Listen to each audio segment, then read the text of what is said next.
So on this platform, and I will be moderating this session. This session will be about nationalism, anti-colonial struggles and strategy, and how progressive national struggles could be. There will be a little debate amongst the speakers, and then I'll give you the time to ask some questions, maybe say something. So we have Ed Potts here, Archie Woodro, and Yassamine Mother. So we will start with Ed. I think Archie is going to go first. Sure. Archie. Thanks very much. So thanks very much, everyone, for coming, and thanks for inviting me to the panel. I should say, I don't think I'm here because I have any particular expertise. I think I was invited to this panel because me and Ed got into an argument a few months ago at a meeting, and I think people thought it was quite a good argument and maybe worth having with an audience. In that argument, we were talking about how do socialists relate to anti-colonial and national liberation movements, and particularly to the governments that often come out of those movements. And Ed's position, one which he'll go on to in much more detail, I'm sure, but broadly speaking, one shared by many on the left, was that the most important thing is about democratic freedoms, because if you don't have democratic freedoms, you can't build a workers' movement, you can't build a socialist movement. If there's any sort of dictatorship, repression, etc., it's a fundamental blockage to building a socialist movement. Now, that's a perfectly logical argument as far as it goes, but it has limits when you start to zoom out from the purely national context, and particularly when you start to account for what it looks like in an imperialist world system, when you're not just looking at one self-contained country, one self-contained national government, but particularly for countries in the third world under pressure, under threat from imperialism, colonies, neo-colonies, post-colonies, the picture starts to look a bit different. So while democratic freedoms may be a very important prerequisite for building a healthy workers' movement, unfortunately, autonomy from imperialism tends to be quite an important prerequisite to having any kind of stable democracy. I think two of the most useful case studies in this are Syria and Iraq in the 20th century. Until relatively recently, recently in the case of Syria, not so recently in the case of Iraq, but both countries were governed by branches of a party called the Arab Socialist Ba'ath Party. Nowadays, the Ba'ath usually is seen as a sort of byword for repression, tyranny, corruption, state terror, military dictatorship. But the longer history of the party is a bit different. In its origins, it was a progressive, secular, anti-colonial movement, and one pushing a democratic politics, trying to achieve power through democratic elections. But unfortunately, in countries like that in the 20th century, democratic politics often didn't get you very far. In Syria, they achieved independence from France in 1946. 3 years later, in 1949, 3 different coups the same year. More coups in 1951, 1954, 1961, 1963, 1966, 1970. In Iraq, they achieved independence in the 1930s. Then there's a coup in 1936, a coup in 1941, a coup in 1958, a coup in 1959, a coup in 1963, actually 2 coups in 1963, 1965, 1966, 1968. In both countries, it averages something like a coup every 3 years. So that's, more often than we have general elections in this country. It's not really a basis for any kind of stable democratic politics. Now, although lots of those coups were backed by foreign forces, the Americans, the French, the British, this isn't just about direct foreign interference. It's also about the uneven development of societies under imperialism, under colonialism, under neo-colonialism. Colonial power doesn't care about developing civil society. Often it's hostile to the development of civil society. Does have more interest in investing in the military infrastructure, to outsource its own military, its own policing functions. But then even after achieving independence, these post-colonial countries will need to invest in the military in order to defend themselves, in order to stop the colonists from the imperialists from coming back. So you end up with a lot of countries that have been underdeveloped by imperialism, but have an overdeveloped military apparatus. And particularly, it means that a disproportionate part of the educated middle classes, people with foreign educations, people exposed to international ideas, international political debates, people with access to political power, disproportionately are military officers. And all of this together has a very distorting effect on the politics of these countries. So in that context, forces like the Ba'ath, progressive, and even socialist forces, were forced to adapt. They had to develop their own cells in the military, partly just to survive, but eventually they realized it was the only way they could achieve power. And in the case of Syria in particular, it leads to the military committees of the party completely overruling the civilian political leadership of the party. They failed to follow Mao's dictum that the party must control the government. And ultimately, the Ba'ath Party in both countries comes to power through effectively military. It's often through a series of military coups backwards and forwards. But it's only through coming to power in a coup and cementing their rule in basically a repressive one-party state that they end those cycles of military. So, I listed earlier that all those years that there are military coups, and then for several decades, no more military coups after they cemented party rule. So, and although the underlying dynamics there in these post-colonial countries are a bit different, particularly for the role of the military, but actually there's a lot of this that isn't so dissimilar to what you see in countries like the Soviet Union under so-called Stalinism or in other Marxist-Leninist regimes. You have a progressive movement, a socialist movement, seizes power in very difficult circumstances, finds itself under siege by imperialism, and it comes to view democratic civil society largely as a vector for foreign influence, for imperialist infiltration. And this isn't an irrational, not to say that there isn't also an element of, a corrupt, self-serving bureaucracy trying to cement its own power. Obviously, that's something that always will happen. But even comrades with the best of intentions trying to run a government in conditions like that, it is the case that democratic civil society is used as a vector for imperialist infiltration and subversion. And so in all of these cases, whether they're the sort of anti-colonial movements or whether they're communist movements, very commonly you have this slide into a repressive totalitarian regime to defend against that imperialist subversion. Then gradually over decades, it degenerates more and more. And you see that in the USSR, you see that in Syria, you see that in Iraq, you see that in all kinds of places. And again, similarly with the USSR, it's fashionable amongst many circles of the left to treat those kinds of anti-colonial dictatorships and similar regimes as being purely reactionary, even describing them as fascist sometimes, seeing them as no better than Western compradors. But I think this is kind of motivated reasoning. Unfortunately, it's never that simple. And if these regimes were simply reactionary, simply fascistic, it'd be much easier to have a position on them. We could just dismiss them, we could just oppose them wholesale. It would, simplify things for us a lot, but unfortunately things are not that simple. Even at their most corrupt, their most repressive, their most, most of these countries did become extremely corrupt, extremely repressive.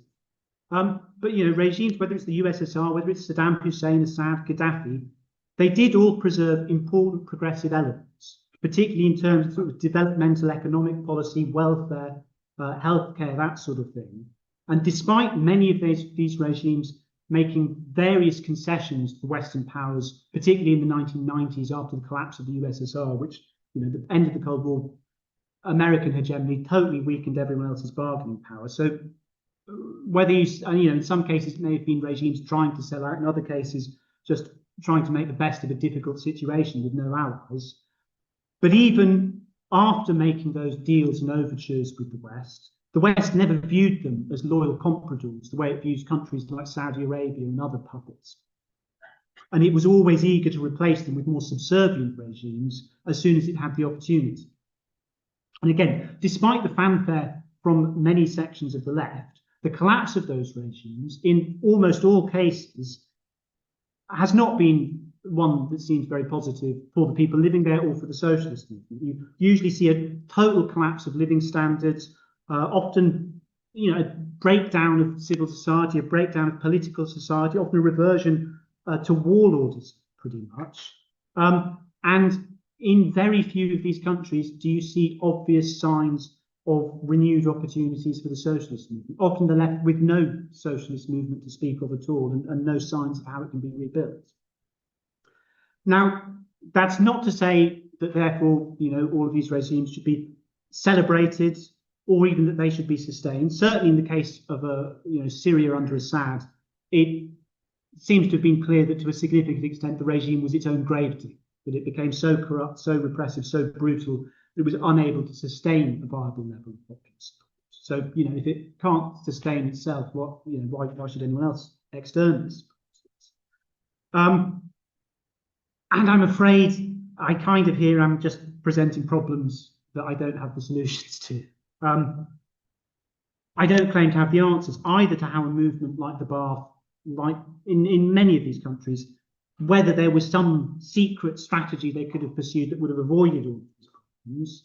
I don't have a clear answer to exactly how socialists in countries like ours should relate to these dictatorships or these regimes.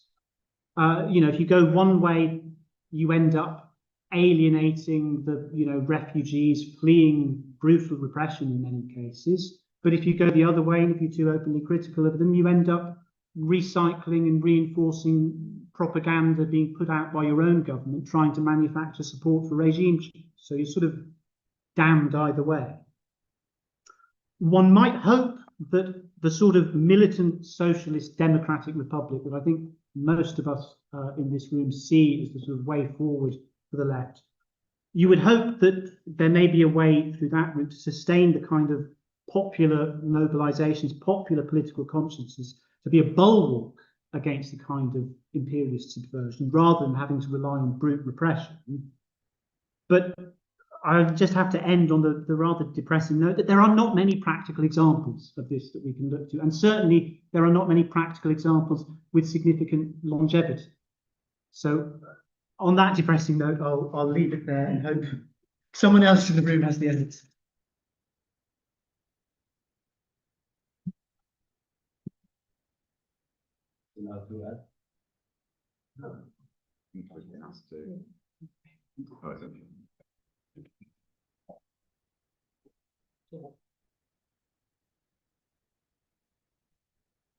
So I hope I'm sitting close enough to the Zoom laptop that comrades can hear me.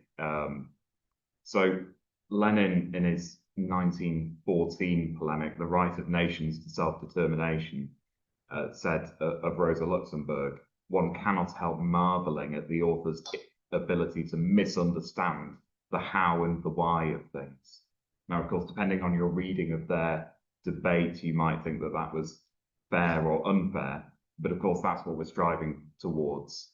I'm not going to deny, of course, that there is such a thing as a national question, or that the way that that is often resolved is anything but complex. But the question is really whether the national question at this moment in history helps us to understand the how and the why of things. More specifically, as communists, does it help to understand the world and how we want to change the world? And so my arguments basically are these. I'm going to make four arguments. First, the relevance of the right of nations to self-determination to the struggle for communism is now mostly marginal. Second, the national question is in many cases simply a historical overlay, which is masking a more fundamental democratic question. And in some cases, the two may even be counterposed to each other. Three, the resolution of the national question through self-determination has historically led to quite poor outcomes for the populations of oppressed nations in a general sense, and more specifically in terms of their progress towards communism. And four, given the historical and economic ripeness of the world for communism, I think the world is ripe for communism. We should be looking beyond to the creative and positive resolutions of the underlying democratic question, which are possible. So, of course, none of this is about moral judgments. It's not about passing moral judgments on a population or the particular government. It's about cold, concrete strategy of developments within class society, within the international order, and developments which may take us beyond that order and beyond class society. And of course, there's a material underpinning to this. I'm not going to give a survey of the rise of nations and of imperialism. It would be ridiculous in the time available. So you'll have to take a lot as read. But this is Lenin. For the complete victory of commodity production, the bourgeoisie must capture the home market, and there must be politically united territories whose populations speak a single language, with all obstacles to the development of that language and to its consolidation in literature eliminated. Therein is the economic foundation of national movements. Language is the most important means of human intercourse. Unity and unimpeded development of language are the most important conditions for genuinely free and extensive commerce on a scale commensurate with modern capitalism, for a free and broad grouping of the population in all its various classes, and lastly, for the establishment of a close connection between the market and each and every proprietor, big or little, and between seller and buyer. Therefore, the tendency of every national movement is towards the formation of national states, under which these requirements of modern capitalism are best satisfied. The most profound economic factors drive towards this goal, and therefore for the whole of Western Europe, nay, for the entire civilized world, the national state is typical and normal for the capitalist period.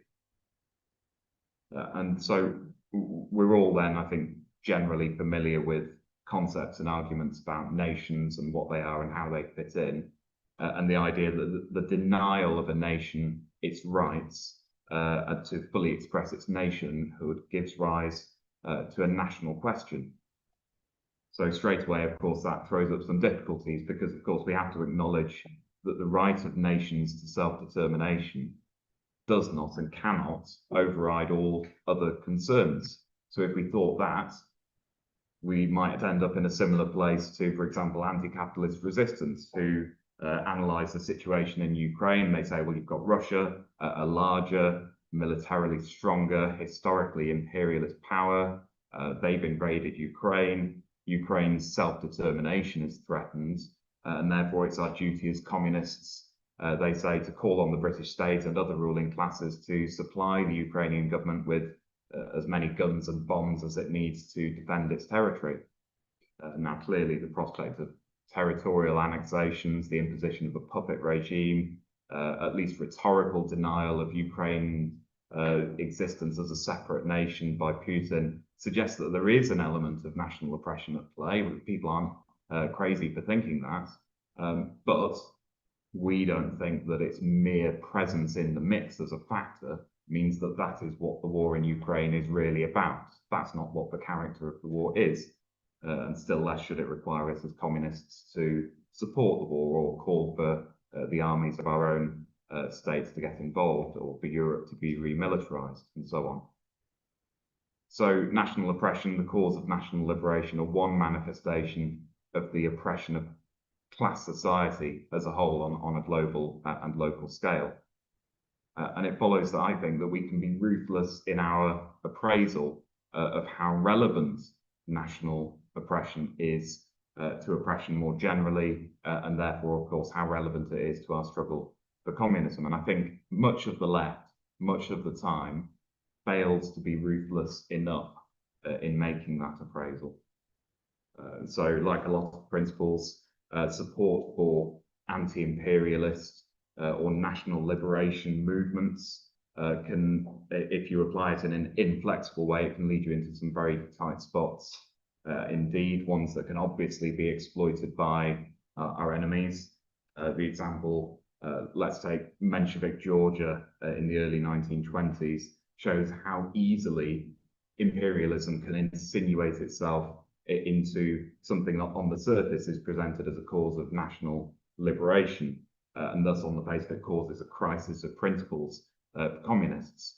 The Soviet Union couldn't help but act in a way which appeared to override the right of the Georgian nation's self-determination. And of course, that provides a lot of grist to the mill of Georgian nationalists much later on in history, Ukrainian nationalists, other parts of the former Soviet Union. Another example, we can take it obviously to absurd extremes. Did the Republic of Katanga have a right to national determination when it seceded from the Congo in 1960? Or was that more obviously a cynical ploy, the plaything of mining corporations sponsored by imperialism, aiming at destabilizing the government in the Congo and reconfiguring the map in a way favorable to them? Are the Russian-speaking communities in eastern Ukraine a nation? And if so, what rights do they have? How can those national rights be resolved in a way that doesn't impact on the national rights of others? Was the early Comintern correct to draw lines around black majority areas in the American South and say, well, we think this black belt is actually a nation? Was that correct? Beyond the complex or the tricky, obviously there are some national liberation movements, if you can call them that have very little or no progressive content at all. I don't want to go into all of them. Catalonia, essentially reactionary in my view, in the current circumstances. Scotland, Flanders, are communists duty bound to disregard all other considerations and support these nations without states, their right to have a state? I would say no, not automatically, not necessarily.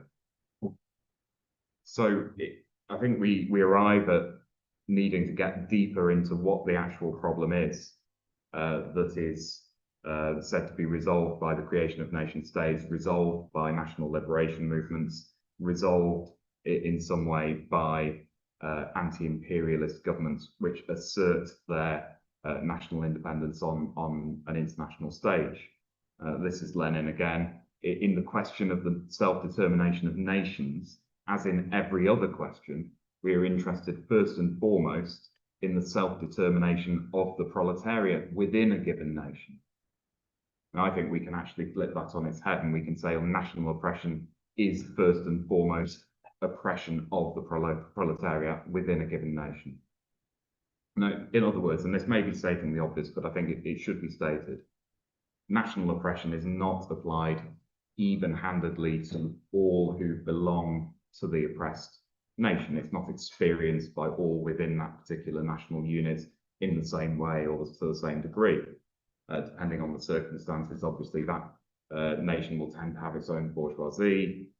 They may well be accepted on an honorary or fully integrated basis with the so-called oppressor nation. They may enjoy all sorts of privileges which are denied to the proletariat of that nation. So it's national oppression, in my view, is a blanket which imperfectly describes a category of people who we can regard as more or less oppressed, having as a common feature their nationality. But I'd say this, the oppression of our class quite obviously transcends and has common features across all nations of the world. And I would go further and suggest that increasingly, as history moves on and time moves on, it is fundamentally the same everywhere in all nations of the world. There's an increasing trend towards the homogenization of oppression. There is still, of course, massive differences in the international order, the hangovers of imperialism and colonialism. I accept that, but that is the way in which the trend is directed, in my view. So, more Lenin, the bourgeois nationalism of any oppressed nation has a general democratic content that is directed against oppression, and it is this content that we unconditionally support. At the same time, we strictly distinguish it from the tendency towards national exclusiveness. We fight against the tendency of the Polish bourgeois to oppress the Jews, etc., etc. So, we can consider, first of all, whether that's right, whether Lenin's right to say that, but we can also approach it critically. The bourgeois nationalism of any oppressed nation has a general democratic content that is directed against oppression. So we need to think of examples, don't we? What is the bourgeois nationalism of the Palestinian nation in today's circumstances? Does it include Hamas? Is it only Hamas? Potentially, some might argue that actually Hamas is the only force giving real impetus to the bourgeois nationalist cause in Palestine in the current circumstances.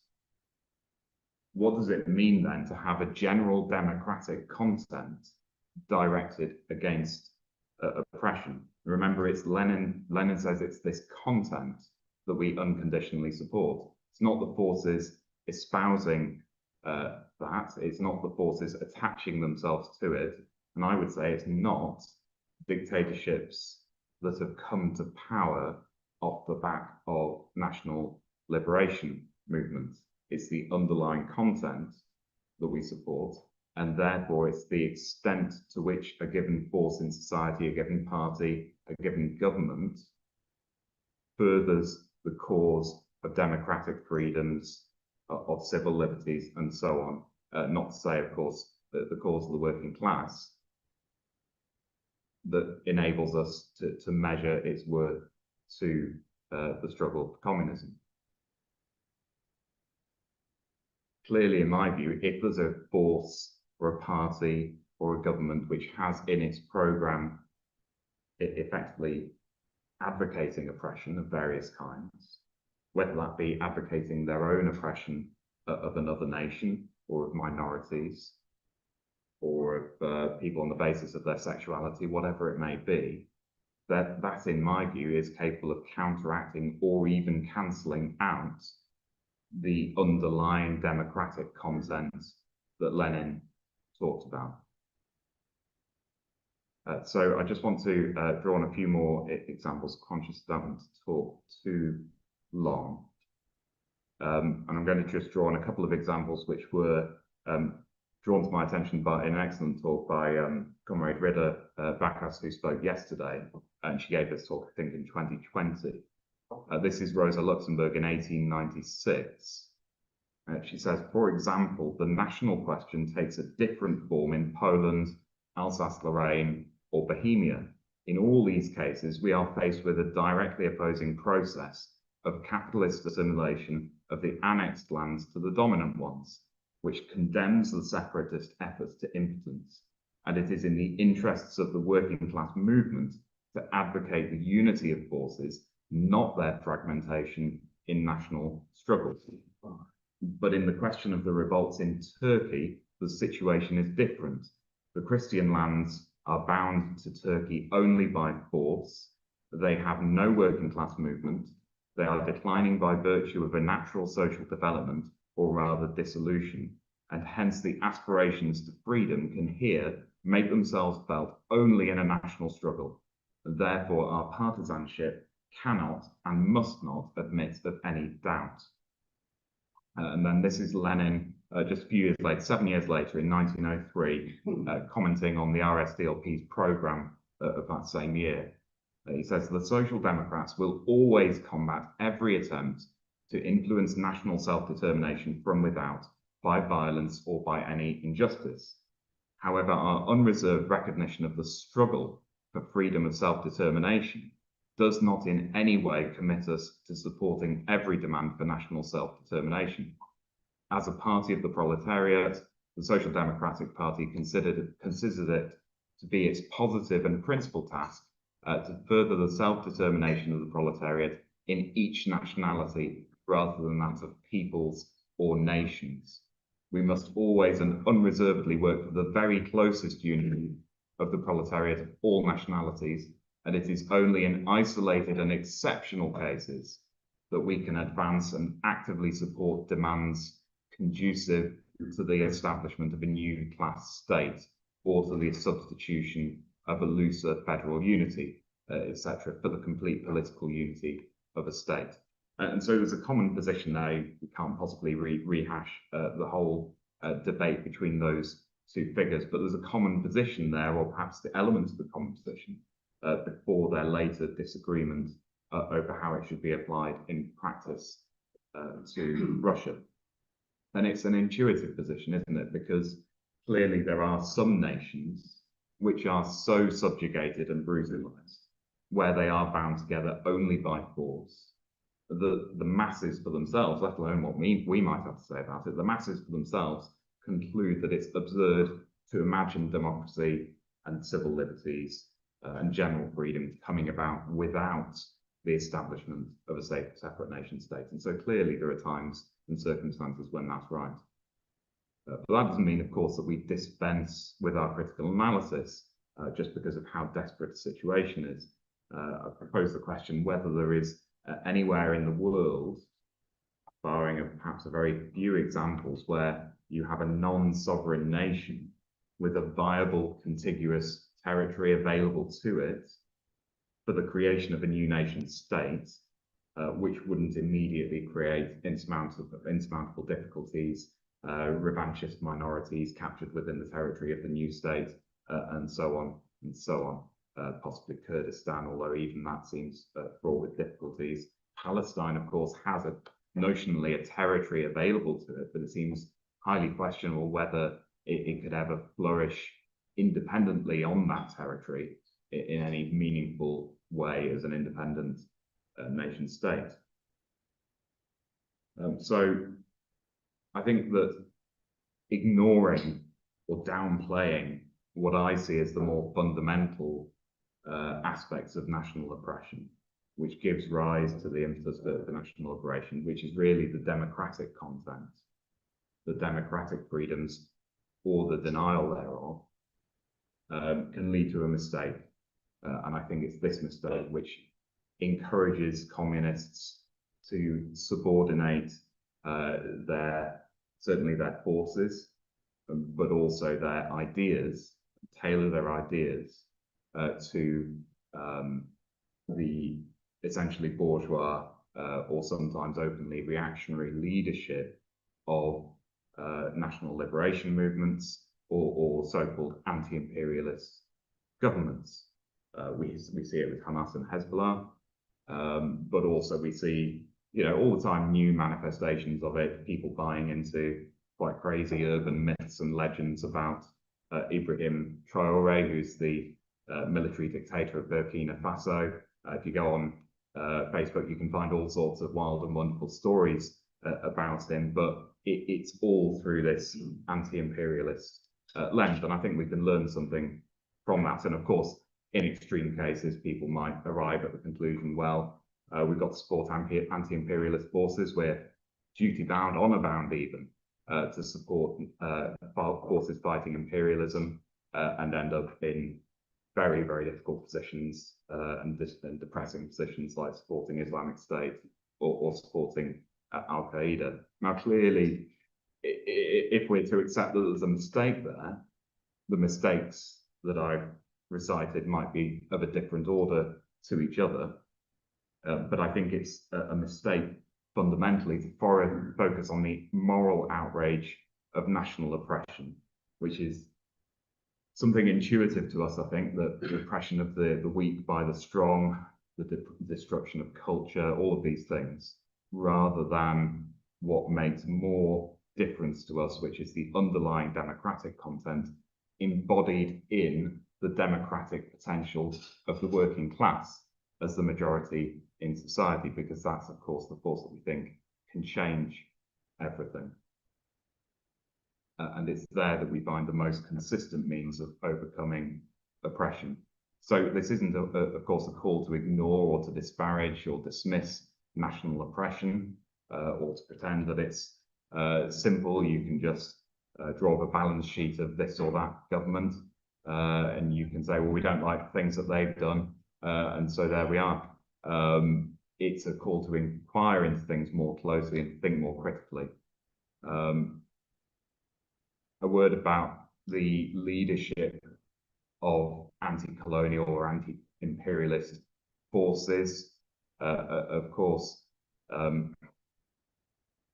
not going to go into Syria and Iraq in detail, other than to say this: the legacy of communists, the communist parties in those countries, it seems to me, is a legacy of repression or subordination, or a combination of the two, caused by them being overly keen on or prepared to work with the leadership of the country, presented as an anti-imperialist one.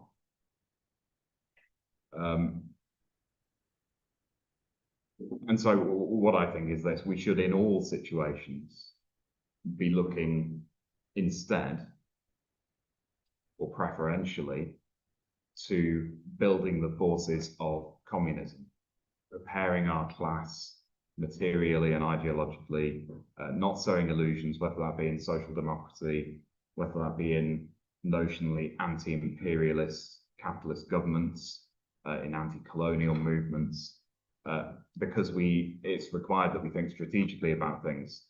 And we should learn from our history, the history of our movement, and of course our historical experience tells us that very swiftly, in many of these countries, when successful bourgeois national liberation movements came to power, very quickly, of course, one of the first things that they did, or within a few years, was to repress or even exterminate many of the communists who had steadfastly supported that movement and advocated for it. And I don't think that's acknowledged often enough, and it should have more of a bearing on our strategic assumptions than it appears to. So I'm going to finish with this. I think the modern development of the global economy and the resulting interconnectedness of states and territory means that increasingly new nation states are not necessary for the further development or the consummation of capitalist development. Nation states have been achieved in the majority of strategically important parts of the global economy. The 1960s, obviously a high watermark. Since the independence of the ex-Soviet states, barely any new nations created. Montenegro, South Sudan, I'd struggle to think of any more examples than that. And so the general trend is towards consolidation rather than secession, and for movements for national liberation. And I think this tells us something about the development of the world economy as a whole, but also on a national level. I think capitalism has more or less the configuration of nation states that it needs or is comfortable with. Communists do not need to be supporting the creation of new ones in order to develop the productive forces. But nor in reality is national liberation the most important factor in oppression, apart from in a few exceptional cases around the world. So I pose two questions. Can, in most cases, the struggle for a revolution led by the working class resolve the oppression that currently manifests as national oppression? I would say yes, it can.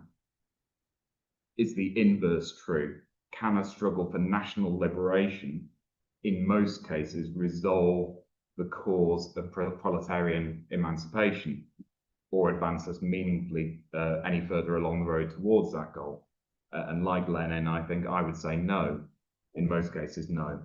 It is an exceptional case where the creation of a nation state is worthwhile for us, and that should inform our sense of proportion about things.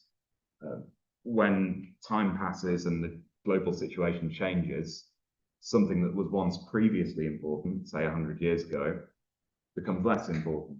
And I don't think we offend against our principles by reassessing, relegating things to a position of lesser importance when the situation has changed. It doesn't represent a capitulation or reincorporation of imperialism or chauvinism.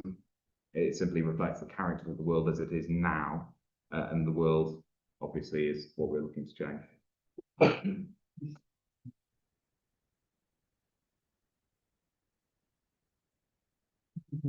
Thank you, Ed. And now I will give the floor to Yassamine.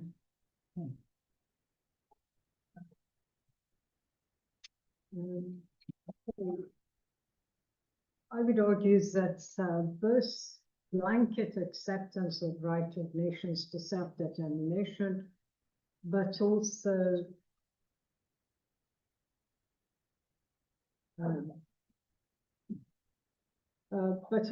denial of that will cause problems. In terms of decolonization or anti-colonial struggles, obviously the history of the 20th century is not a good one, and there are many disasters we can talk about.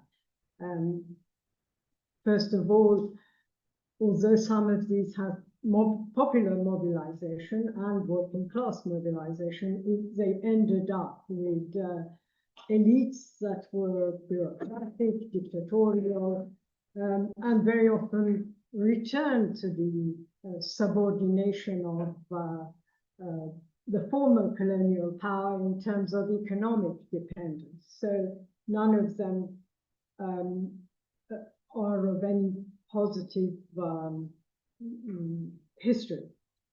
However, in the 21st century, we are also facing, after when people were talking of the post-colonial era, we are facing a situation where countries that diss the current hegemon capitalist power face all sorts of penalties, sanctions, wars, direct threat of regime change, and indeed imperialist-sponsored self-determination for nations campaign, like in Iraq, in Iran, in Syria. We are seeing the US sponsoring self-determination of smaller nations in order to destroy existing nation states. And that in itself has become a threat, in my view. So that's why a blanket support for self-determination of any nation can have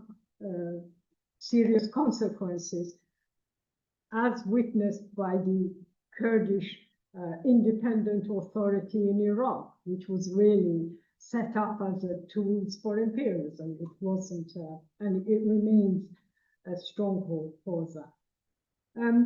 I think I would disagree with Archie's analysis of what happened in the 20th century. I would say the Soviet Union and the parties associated with it were not at all interested in the advancement of socialism in these countries, including the communist parties of these countries. They were dominated by the Soviet Union's idea of moving some of these countries out of the imperialist camp. It wasn't even about their national struggle. So the Soviet Union celebrated when some of these countries moved from the imperialist camp or the colonial states they were in into the non-aligned movements. That was what was the policy. And this in itself had terrible consequences. The subordination of these communist parties, their alliance with Baathists or Nasserists or whoever, and the next day fighting these because the Soviet Union had changed its policy about Nasser or Saddam or prior to Saddam, the Baath Party leadership, created a terrible situation which made a mockery of the anti-colonial struggle of these. But none of them were really progressive in their own nature. So I would argue that I think the Baathists were accepted in a very opportunist way by the Soviet Union, and they were definitely going to be reactionary. No, I don't think anyone in Iraq had any doubt about it. And the Soviet Union then deliberately weakened the proletarian forces of these countries in order to support what was in its interest. In my generation, long before both of you, the argument that did attract sections of the left in the global south was the argument that the working class will lead these struggles, that the working class will pick up the national, the anti-colonial slogans, lead a coalition, and that coalition could win both the struggle against colonialism, the struggle against imperialism, but also move towards socialism. Of course, with very few exceptions, that didn't happen, and that's another issue that we have to think about.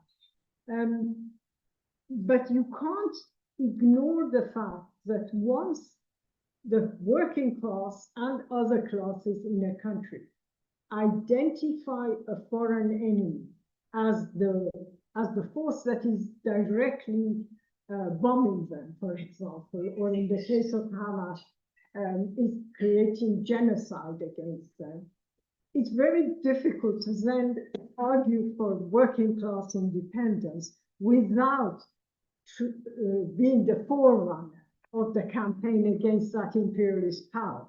It's very difficult. In practical terms, you find yourself not just isolated, but abstract, away from the, you can argue it. I'm not saying it's a false argument, but you will be isolated. And I think in this, the two examples of the recent wars we have seen, obviously Gaza, but also the 12-day war against Iran, are good examples of where the left does face a dilemma, and the left that doesn't believe in nationalism faces a dilemma. Right? In the predominance of that kind of imperialist military superiority, its capability of uniting the Western mass media in its efforts, right? I mean, look at the way the Western press and media reflect the situation in Gaza. So you can't ignore that. You can't say, yes, our struggles are also with Palestinian capitalists, but right now it's very difficult to identify Palestinian class struggle as a form in which you can progress the case of socialism without arguing about Israel and imperialism. In my opinion, it will be difficult. I think in the 21st century, the whole issue of globalization and so on had changed in the latter part of the 20th century and the 21st century. Globalization had changed the nature of some of these national struggles, but we are entering yet another new era with Trumpism.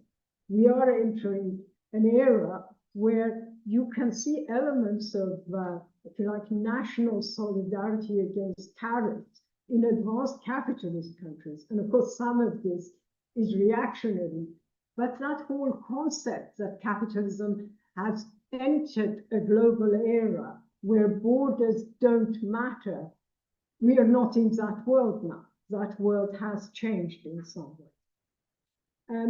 And within that global economic structure, we need to recognize the neo-colonial economic situation, the debt of the third world, the debt of global south, which is huge, as we saw from Michael Roberts' example. We are seeing a digital colonization of the world. And in this, both the US and the up-and-coming hegemon power China play a very reactionary role. So the data, for example, of Africa, the data of the Middle East, is now controlled by US and Chinese platforms.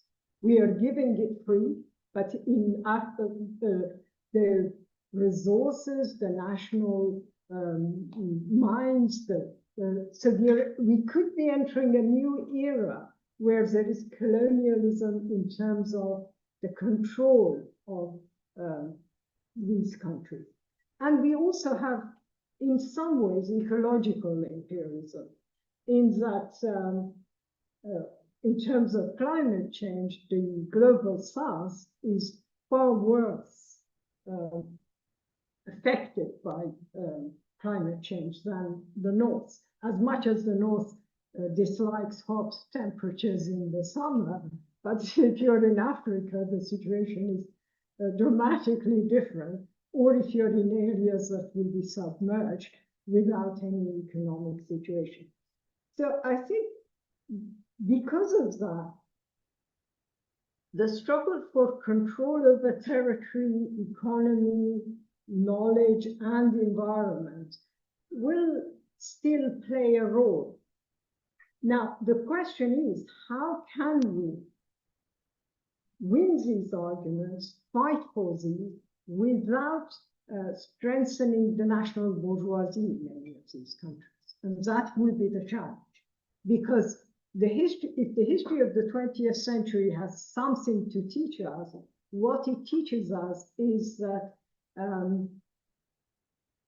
as soon as you even make a minor concession, the bourgeoisie will dominate this and will reverse it, will turn the clock backwards. It will not progress the situation. So that is a challenge, and that challenge, I suppose, can only come in arguing that there can't be coalitions, but that in representing the interests of nation states, we do not make any concessions to other classes. That I would readily accept.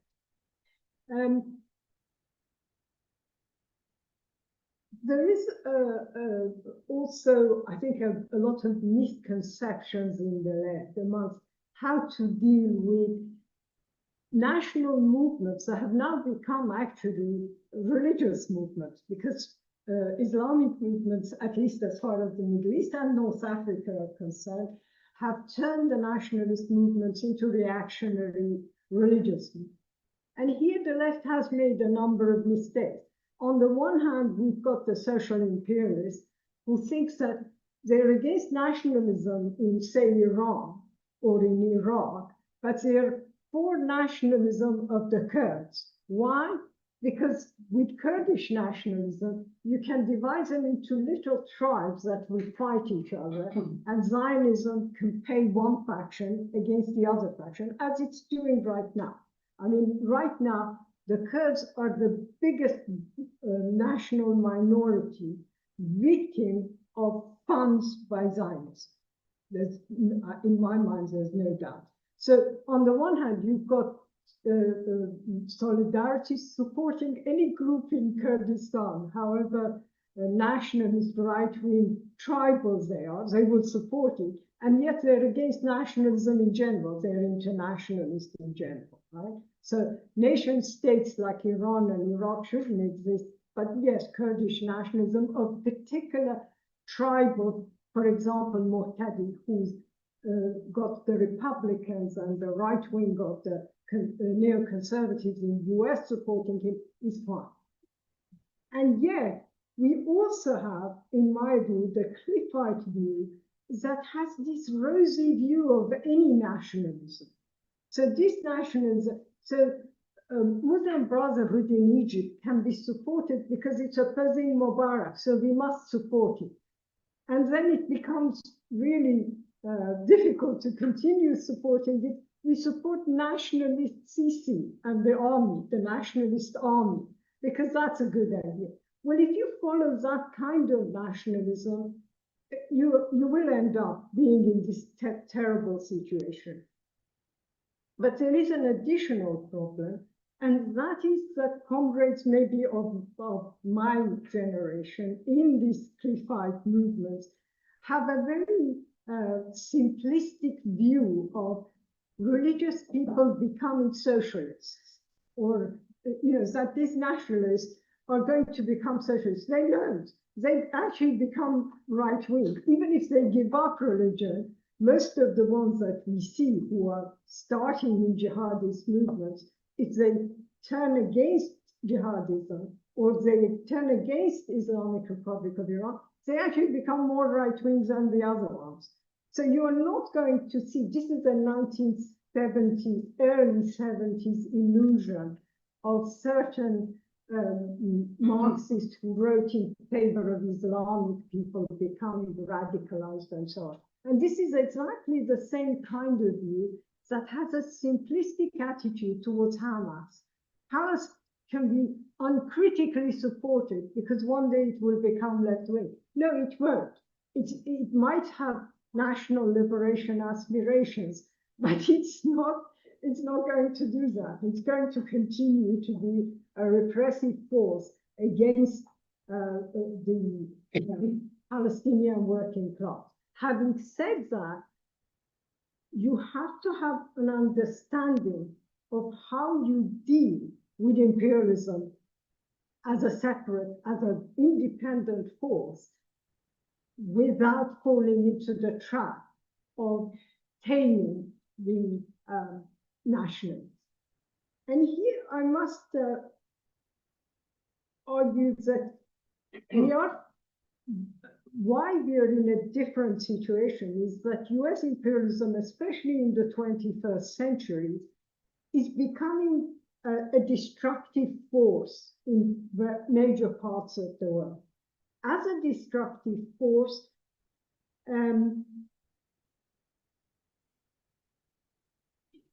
it's not just that it's bombing different countries. It's not just that it really does believe in scorched earth in parts of the world. I think that is the attitude of scorched earth situation. And in this, there are difficulties in not accepting the right of nation states to exist. However, existing nation states to exist.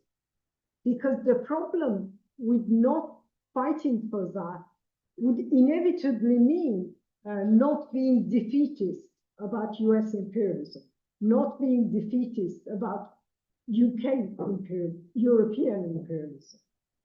And I will finish by talking about the dilemma that, if you like, Iranian nationalism produced for many of us at the height of the bombings of the US, because the Israeli bombings were part of US policies. They weren't. You can't say that Israel just decided to bomb Iran and Trump was against. And in this, one thing that,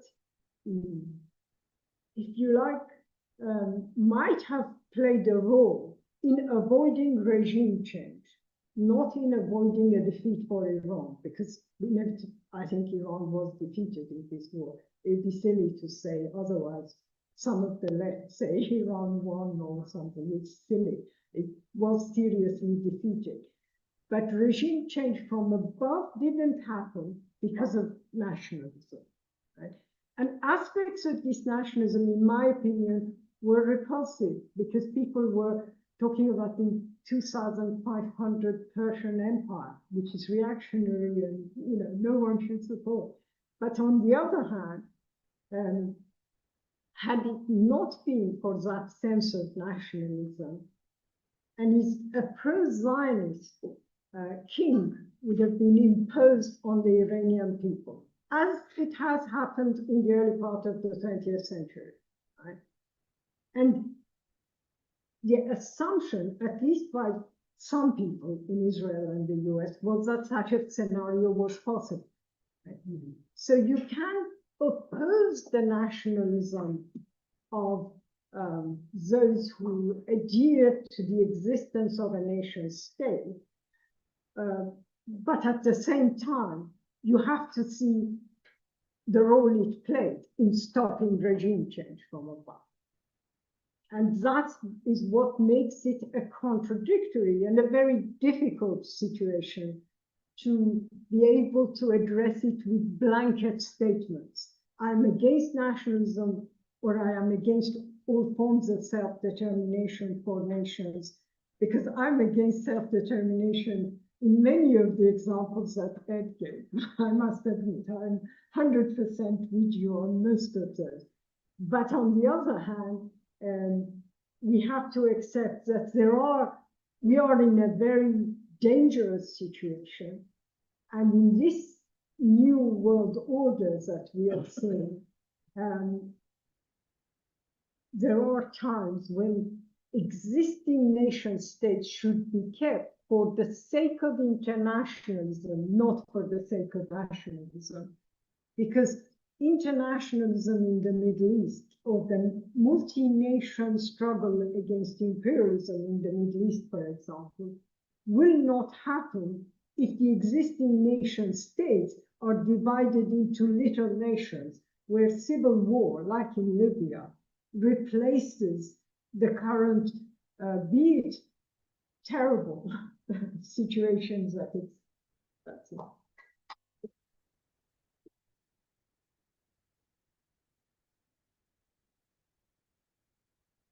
Thank you for the speakers. It was a very interesting debate. Now I give the chance for the floor to react. I see a lot of hands. I don't know everybody's name, so if you could just introduce yourself. So I can remember and rest those names. So I will. What starting? Oh, Yes. okay. Yes, a couple of things. I mean, sorry? Say your name. Yeah, Stan from CPGB. Stan Keeble. Okay. Self-determination is not equal to secession. Well, I think